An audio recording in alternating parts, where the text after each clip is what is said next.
Paulus memberitahu kepada jemaat di Korintus bahwa kebangkitan Kristus hendaknya meyakinkan setiap orang tentang pemeliharaan dan kuasa Tuhan. Persoalan terberat yang dihadapi oleh manusia ialah kematian. Tak satu pun manusia yang bisa melawan hal tersebut. Namun demikian, kebangkitan Kristus menegaskan bahwa kematian pun sesungguhnya telah ditaklukkan. Persoalan terbesar dalam hidup manusia bisa ditaklukkan oleh Kristus. Kebangkitan Kristus jelas memberi kemenangan kepada setiap kita orang percaya dalam segala hal. Karena sesungguhnya tidak ada lagi kekalahan dalam kehidupan orang yang percaya kepada Yesus. Sebab Dia sudah menanggung semua kekalahan itu dengan mengalahkannya melalui kematiannya di kayu salib dan bangkit dalam kemenangan.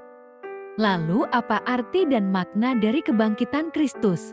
Ada 3 makna yang paling mendalam untuk kita ketahui, yaitu 1. Kebangkitan memberi kita kepastian keselamatan. Paulus melihat makna kebangkitan Kristus sebagai sumber pengharapan yang menguatkan keyakinan bahwa mereka yang telah mati di dalam Kristus Yesus pasti dibangkitkan dan memperoleh kepastian keselamatan.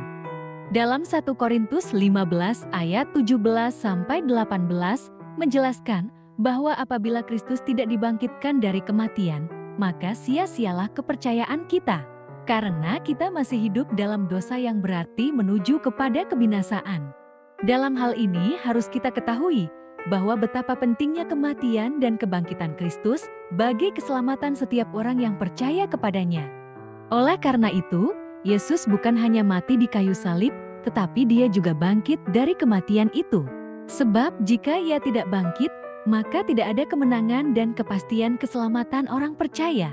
Yesus mengalahkan maut dan semua masalah manusia ketika Dia juga bangkit dari kematian. 2. Kebangkitan Kristus adalah kemenangan kita. Maut adalah musuh manusia yang terbesar. Maut tidak dapat dikalahkan oleh kekayaan, kekuatan fisik, dan kepandaian otak. Ketiga hal itu biasanya digunakan oleh manusia untuk mempertahankan dan mengembangkan hidup mereka. Namun, ketika maut datang, kekayaan manusia tidak dapat menyuapnya, kekuatan fisik tidak dapat mengalahkannya, dan kepandaian otak tidak dapat menaklukkannya. Sungguh, maut merupakan musuh manusia yang paling menakutkan. Tetapi, Yesus sudah mengalahkannya di atas salib dan bangkit dari kematian, sehingga memberi kita kemenangan bahkan atas maut. Tuhan sudah mengalahkan maut. Apakah itu berarti bahwa setiap orang beriman tidak akan mengalami kematian lagi? Umat Tuhan pada suatu saat tetap akan mengalami kematian, namun konsep tentang kematian itu sudah berubah. Maut tidak lagi sebagai hal yang menakutkan, namun sebagai pintu gerbang menuju kemuliaan kekal. Dari maut saja kita sudah mengalami kemenangan, maka tidak ada hal lagi yang dapat mengalahkan kita.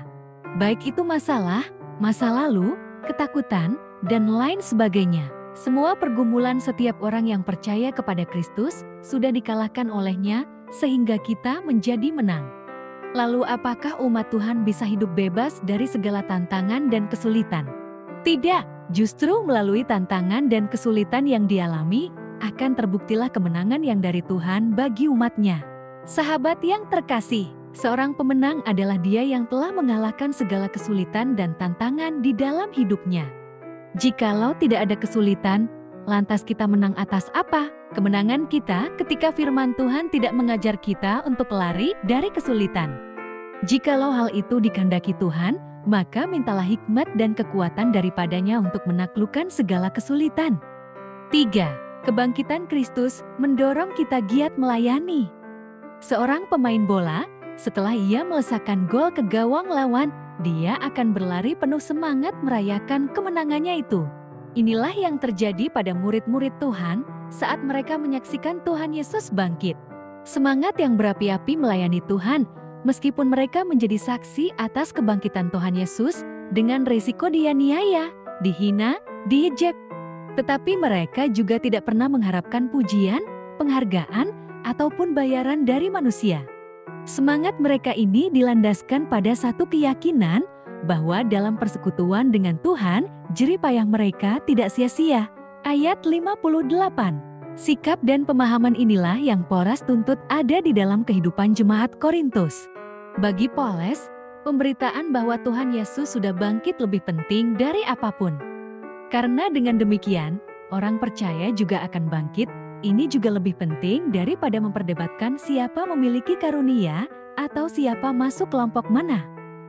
Karena orang percaya yang imannya tetap teguh dan giat dalam pekerjaan Tuhan, percaya bahwa mereka melayani Tuhan yang hidup.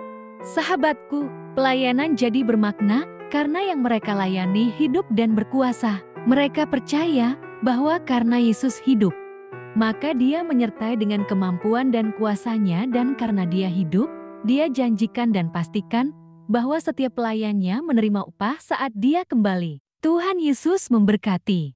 Sesungguhnya aku menyatakan kepadamu suatu rahasia. Kita tidak akan mati semuanya, tetapi kita semuanya akan diubah. Dalam sekejap mata, pada waktu bunyi nafiri yang terakhir. Sebab nafiri akan berbunyi, dan orang-orang mati akan dibangkitkan dalam keadaan yang tidak dapat binasa, dan kita semua akan diubah. Karena yang dapat binasa ini harus mengenakan yang tidak dapat binasa, dan yang dapat mati ini harus mengenakan yang tidak dapat mati. Dan sesudah yang dapat binasa ini mengenakan yang tidak dapat binasa, dan yang dapat mati ini mengenakan yang tidak dapat mati. Maka akan genaplah firman Tuhan yang tertulis, maut telah ditelan dalam kemenangan. Hai maut, di manakah kemenanganmu? Hai maut, di manakah sengatmu? Sengat maut ialah dosa, dan kuasa dosa ialah hukum Taurat. Tetapi syukur kepada Allah yang telah memberikan kepada kita kemenangan oleh Yesus Kristus, Tuhan kita.